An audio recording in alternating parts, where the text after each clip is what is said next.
Gael.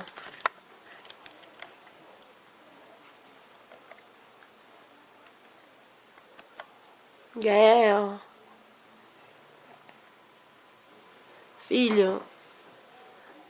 Fala alguma coisa pra ficar gravada. Pra sua vovó assistir depois e matar saudades.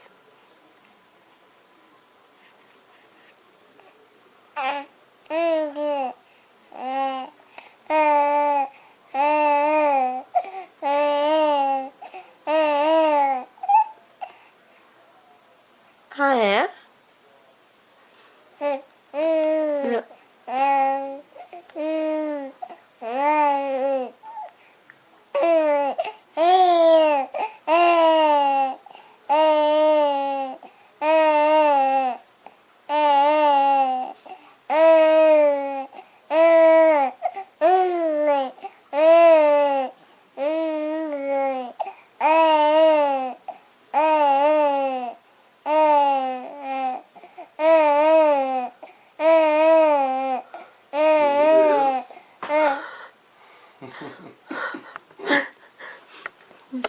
Ouviram?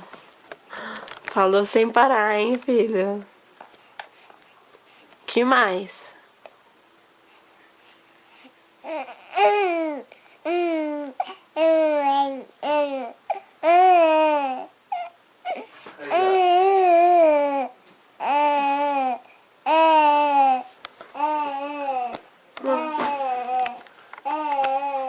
Ai, não chega muito perto de mim. Filho, você viu o que seu pai fez? Ele trouxe o louva-a-Deus pra perto da mamãe. Oi, filho, você tá reclamando?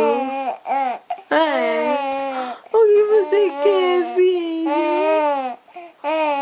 Você quer naná? Nossa, mas que coisinha. Você tá chateado, você tá reclamando. O que foi? Você quer naná? Vai lá do lado dele, papai. Nossa. Conta a historinha pra mim também. Conta, filha. Conta pra mim também, historinha. A historinha da namorada.